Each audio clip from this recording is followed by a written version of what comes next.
Out of curiosity, by a show of hands, who here has ever had a conversation with someone who brought a problem to you, and you had the exact perfect solution for that problem, and when they left, you just knew they were not going to follow your advice? Who've ever had this situation?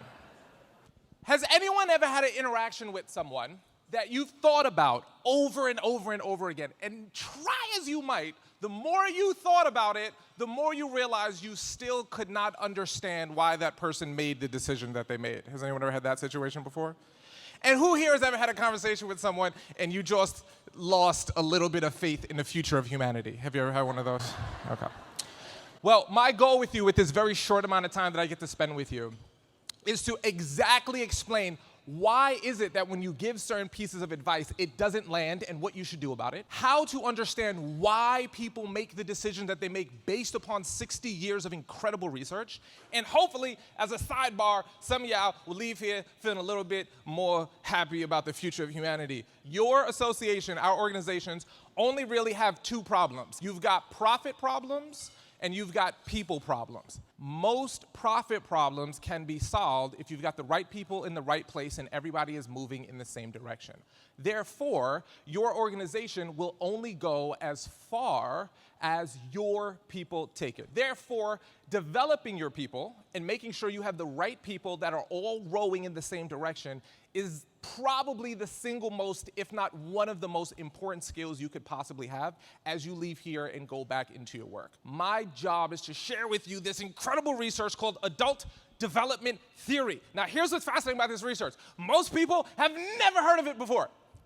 If you've never heard of adult development theory, don't worry, you are not alone. This is this incredible research that comes out of Harvard, Boston College, and some really great programs out in Europe. For the last 60 years, what they have done is studied humans, and they've actually codified that all adults, regardless of where you were born, you could be born in North America or South America, regardless of the language that you speak, regardless of your gender, regardless of your religion, regardless of any of those things, all humans, when I say all, I mean all. Every single one of you in here go through predictable and sequential stages of development. Each one of these stages that we pass through have different strengths, fears, core drivers. They actually help us make sense of the world. I can show you better than I can tell you, so why don't we play a little game? Now, with your left hand, I want you to go like this, okay?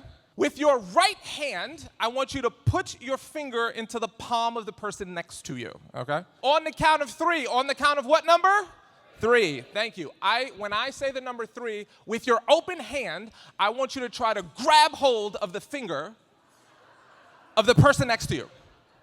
But at the exact same moment, with your finger, I want you to remove it before the other person gets to grab your finger. So your job is to have a finger grabbed and a finger free, okay?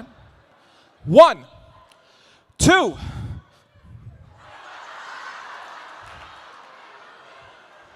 So we agreed 3 was the number. Come on, I believe in you. Step back up. 1, 2, 3. Thought I was gonna trick you. I'm not tricking you. Step back up. Here we go. 1, 2. Do you feel the tension that's in the room right now? 3! Here's why I love that particular game. Depending upon who you were, we were all in the same room playing the exact same game at the exact same time with the exact same rules. However, notice the thought processes that went through your minds. Now, for some of you, I said, hey, everyone, we're about to play a game, and your first thought was, you better not make me do nothing stupid. I don't want to touch nobody. I didn't get no Purell yet. Another group of you may have thought to yourself, oh my gosh, this is going to be fun. Everyone's into it. I'm into it. My friend, my person next to me had a good time. I had a good time. Each round became more and more fun. That was great. Now, some of you, I saw you. You were like, all right, so what I'm going to do is curl my finger like this. And I'm going to put pressure on their finger like this. So I can... And some of you are like, I'm going to bring that back to our next board retreat. That was a fun game. Here's what's fascinating. Believe it or not, each one of those responses is actually codified and pegged to a different one of the stages that we're going to be talking about today. So the reason why it's so important is, now mind you, that's a game, it's a little bit of an illustrative purpose to shrink 60 years of research into one little experience. The key is to understand if you thought and felt a certain way, not just that you felt it, but why, and if you understand it, you can unlock it.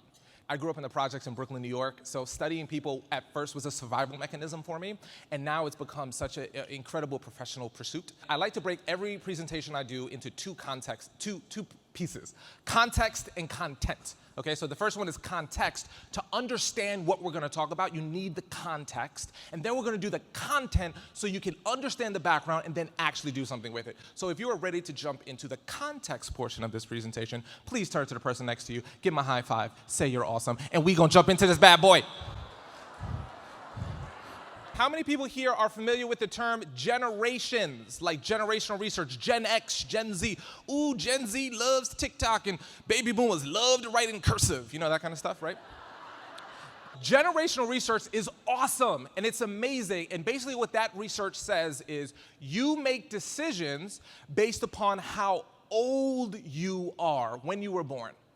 Adult development theory gives a little bit more light to understanding people because we help you understand how people make decisions based on how mature they are. And there's a big difference, and I'll prove it to you. How many of you have ever met someone who's 50 years old, but they act as mature as a 15-year-old? What you want to say is you're not 50, you're 15 with 35 years of experience, okay? Now, conversely, by a show of hands, how many people have ever met someone who's very young, maybe 19, 20 years old, but they're way more mature for their years? They're like an old soul. That's this work. So an easy, simple kind of mnemonic is generational research is about age, adult development theory, and maturity is about stage. It's your stage of development. Now, there are 4 specific stages that are most important for us to cover here today. They're called the self-centric stage, group-centric stage, which we'll definitely cover, and then we have skill-centric and self-authoring. Now, this is important. These 4 stages are a predictable roadmap. Here's what that means. You cannot jump a stage. Do not start in a later stage. You don't do any of those things. We all start in the first stage, then we go to the second one, then the third one, then the fourth one. If you can identify the stage you are in and the stage of the people you're interacting are in, you know exactly how to communicate to them, and this is the biggest part. This is the biggest part. Generations never change. Personalities typically don't change. Your stage of maturity does. So if you actually want to develop your people and help them grow, this is where you have the biggest opportunity to help someone grow, and understanding these stages helps you do just that. Now, there are 2 kinds of growth within these stages. This is very important. I'm going to explain why. Okay? The first is called horizontal growth. Okay? Horizontal growth is the kind of growth that changes what we do. This is all about how do I become more efficient and effective in the world. However, there's a really unique second kind of growth that's called the vertical growth. Vertical growth changes who we are. I'll prove it to you. You've already experienced it, you just never had language for it, I bet. How many would you agree with this statement? What you value in the world, what makes you upset in the world, what makes you fearful in the world, what brings you joy in the world is dramatically different from 10, 15 years ago. Raise your hand if you would agree with that. Look around the room for a moment. Look around the room. That is called vertical growth.